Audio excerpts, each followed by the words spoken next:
Hindi lahat ng tao ay pwedeng kumain ng saging. Bakit ganon? So, pag-uusapan natin ngayon kung para saan ang saging, anong benepisyo nito, pero sino yung mga hindi pwedeng kumain ng saging.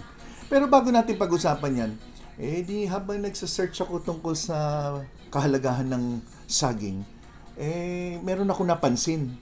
Sabi dun sa sa mga napanood ko na video at parang mga literature, na ang saging pala, tinignan ko nga kung totoo, totoo nga. Ang saging pala ganito. Kumbaga may puno. So, yung puno, 'di ba? May tuktok ng puno at may ugat na sa ilalim. So, ang taas o ibabaw ng puno, yung pinakatuktok, 'di ba? Tapos yung ugat na sa ilalim. Ganon din pala yung saging. Ito daw, itong ilalim na 'to. Kasi ganyan ang hawak natin, 'di ba, ng saging. Tapos nakatali yan, nakaganyan yan Pero tama palang posisyon yan pag nandun sa puno yan, yung saging na yan, no? Pag ganyan pala yan. So, ito pala yung pinaka-root at ito pinaka-tuktok. Ngayon, sa nabasa ko, meron palang tamang pagkain ng saging pero ayaw ko maniniwala kayo. Kasi 'di ba sanay tayo ganito. For example, pipitasin natin tong isa. Pinitas mo yung isang saging na ganyan. Okay. Di syempre, ito yung, 'di ba, ito nga yung nakaganyan Pag tubo ng saging, ito yung pinakataas. Pag binuksan mo ang saging, palagi dito natin binubuksan. Ginagano natin. Minsan matigas pa nga, pinepwersa natin Pero may nabasa kung tama palang pagkain ng saging, yung ginagawa ng mga unggoy. Hala. So, kailangan para tayong unggoy. Ang tama bro pagkain, ito raw pinakailalim, pipisilin mong ganyan, so bubukan na yan, saka mo raw siya gaganyanin. Yan daw yung tamang pagkain ng saging. So, hindi dito sa pinakapuno, parang gano'n, no? So, ganyan pala pagkain ng saging. Subukan nyo nga. Subukan nyo lang kung mas madaling daw buksan, pagpipisilin mo yung pinakatuktok, tapos bubukan na yon, saka mo siya gaganyan. So, pag unggoy, usually, dalawa lang tao, tatlo. Pag unggoy daw, dalawa lang pag gano'n Kaya tingnan nyo yung iba naman binibiyak ng gano'n sa gitna. So, yan po yung pagkain ng saging. Ano ba to? Lakatan ba to? Latundan. Lakatan. Yan. Usually, almusal ko nga minsan, ito lang Ito lang, tapos tubig. Pwede na. May isa akong nabasa share ko sa inyo Kung kayo po iinom ng gamot, mga maintenance na gamot ninyo, at ang instruction ng doktor, inumin yan pagkatapos kumain ng almusal. Maganda pala yung isang saging lang, tapos inumin nyo na yung gamot nyo. Maghintay ka ng mga 15-30 minutes, saka ka kumain ng almusal. Mas maganda yung absorption ng gamot nyo. Wala namang masama, di ba? Bakit di nyo gawin? Try nyo. Okay? So ngayon, pag-usapan natin yung saging. Ano ba health benefits niyan? Unang-una, ang saging sa lahat ng prutas isa sa pinaka-nutritious. Pag pinag-usapan natin vitamins, yung vitamin B, B6 particularly, ang saging ang isa sa pinakamayaman na prutas na readily available maski saan ka palengke pumunta, may saging, supermarket, may saging. Maski na convenience store, may saging din, di ba? Maski sa bangketa, may saging din. So, marami nabibila ng saging. So, yung B6 na yan ay isa sa pangunahing vitamins ng saging. So, anong ibig sabihin nun? Abay, kung kumakain ka pala ng sapat na saging sa isang araw, yung vitamin B6 na kailangan ng katawan mo ay kaya na palang punuan. So, nalaman na ang isang saging ganito, halimbawa, kaya na nito yung 1/4 o 1/3 na pangangailangan ng vitamin B mo sa katawan. So, kung kumain ka ng ganito, 3 isang araw, 4 isang araw, baka sapat na yon. Pwede na yon. Pwede ng vitamin B yon. B6 ang pinag-uusapan. So, ano yung kahalaga ng vitamin B6? Ang B6 ay mahalaga sa production ng red blood cell. So, yung ating pulang dugo ay kailangan natin ng B6. So, yan ang nakukuha natin sa saging. Tumutulong din ang B6 para sa metabolism o sa paggana. Magamit natin yung ating mga kinakain na mga carbohydrates sa mga fats at kino-convert into energy. Kaya kung medyo mahina energy mo, yung saging pwede magbigay sa iyo ng dagdag energy. Ang saging din ay tumutulong sa metabolism ng mga amino acid o mga protina. So, kailangan din natin ng protina for energy, for strength, for muscle. Okay. Tumutulong din ang saging parang maglinis ng mga chemicals na kinakain natin mula sa ating atay at sa ating kidney. So, mahalaga yan. At tumutulong din yan for healthy nervous system, mga nerves. So, ang dami. Kaya nga pala, binibigyan ka ng vitamin B, di ba? Pag namamanhid, nerves. So, yun ang purpose. So, magandang kumain ng saging. Pero, yung saging naman na hinog, yung sobrang hinog, masyado naman mataas sa glycemic index. So, pwede naman mag-cause naman yan ng pagtaas ng inyong blood sugar. So, pinapayo ko sa mga nanonood sa atin na diabetic, na kumakain ng saging, walang masama. Pero, wag lang yung sobrang hinog. Yung gitna na medyo hilaw tsaka ng matamis o hinog na. So, yung gitna nun, yung medyo mapakla pa ng konti, yan ang the best na kainin ng mga diabetic patient. Okay. So, ang B6 mahalaga din sa mga babaeng buntis.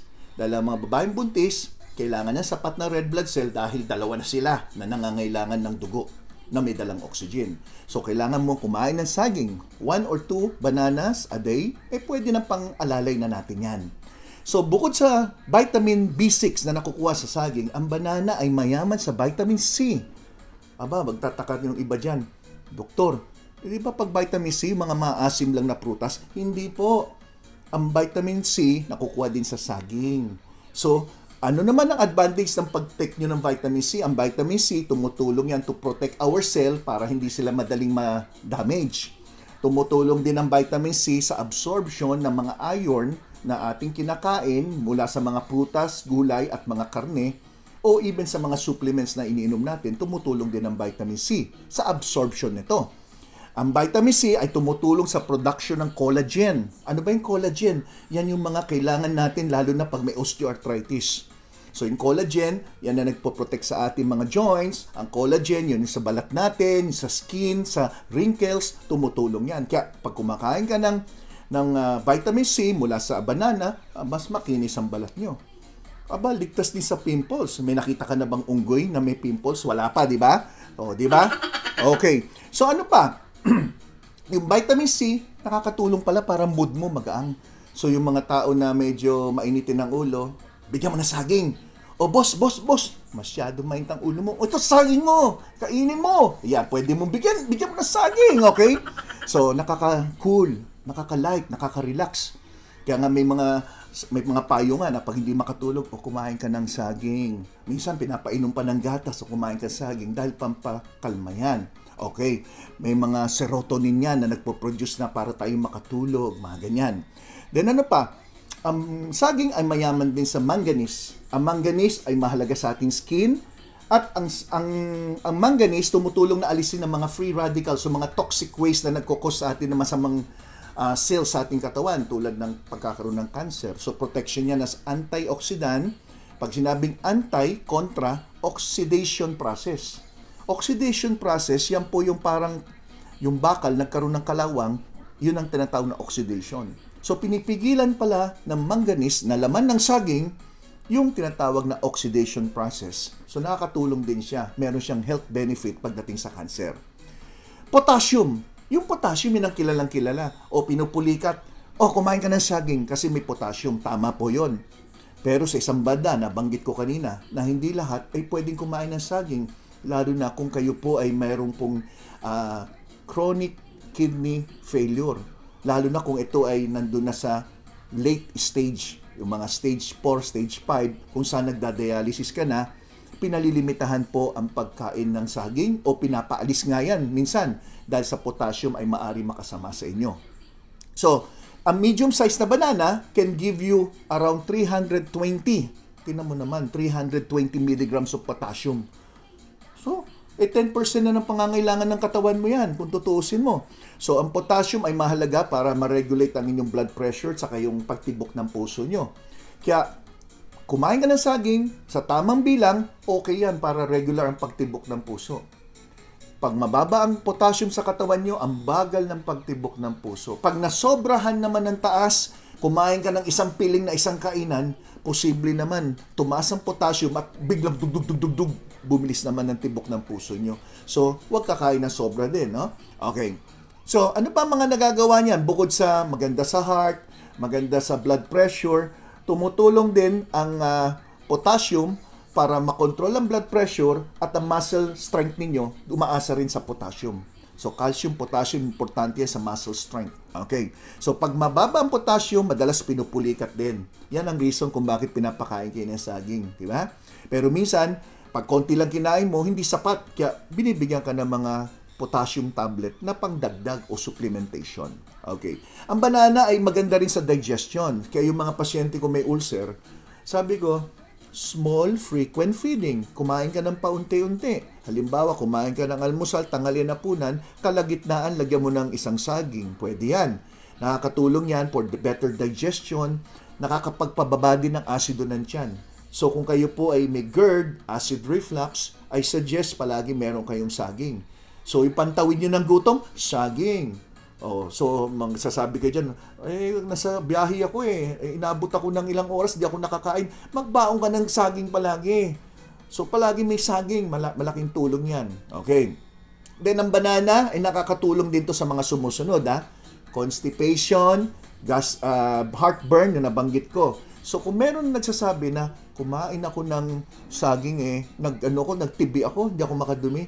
Hindi po. Yung saging po, rinirekomenda yan kung ang isang tao ay may LBM o loose bowel movement kasi tumutulong yan mamuo ang inyong dumi. Pero hindi para tumigas. So, fino-form lang niya ang dumi, hindi para tumigas. So, misconception na ayokong kumain saging dahil titigas ang dumi ko. Kaya tumigas ang dumi, malamang meron ka pang ibang kinain o hindi ka nag-exercise o kulang ka sa pag-inom ng tubig. Yan kadalasan ng dahilan. Hindi po yung saging. Okay. So, ang saging nagbibigay ng energy pero wala yung calories, wala yung fats, walang cholesterol yan. So, safe na safe yan. Okay? So, yung mga mahilig kumain ng saging, meron may protection sa inyo. Pero inuulit ko, kung diabetic kayo, piliin nyo po yung saging na wag po yung hinog na hinog. Kasi doon tayo magkakaproblema. Masyado mataas yung glycemic index na tinatawag. So, ang banana may natural sugars yan. Sucrose, fructose, and glucose. Ito yung mga natural sugar. Pero, pag itong saging nga na to ay hinog na hinog, tumataas masyado ang glucose at yan ay maaaring magpataas ng glycemic index at kinain mo, biglang tataas ang inyong blood sugar. So make sure na hindi kayo kakain ng marami at kakain kayo yung medyo hila-hila pa ng konti. Mapakla na aking binanggit. So when is the best time to eat banana? Well, depende sa inyo. Pero kagaya na sinabi ko, pwede mo namang almusal yan, pwede mo merienda, pwede nga yan lang hapunan mo. Tapos pwedeng naman na kung inom ka ng gamot, unahin nyo muna yung saging tapos yung gamot nyo. Then sundan nyo ng pagkain ng breakfast. Make sure naman yung healthy breakfast Baka naman doon tayo masira sa healthy. Mamaya, tapat langgonisa yung kakainin mo. Madadali tayo dyan. So, can everyone eat banana? Well, sinabi ko na, scientifically, hindi pwede kung ikaw ay merong kidney failure at nagdadialysis na. So, pinapalimitahan na yan. So, sana meron po ako na ibahagi sa inyo ngayon tungkol sa kahalagahan ng pagkain ng saging. So, mamaya pag kakain kayo saging subukan niyo, tingnan niyo, buksan niyo doon sa puwet sa puwet niyo. Pero yung puwet niyo yung ulo. Baliktad nga Pag ganun nga iulitin ko pag ganyan ang tubo niyan. Okay? So, ito yung pinaka-ulo. Ito yung pinaka-puwet. Yun ang root Okay?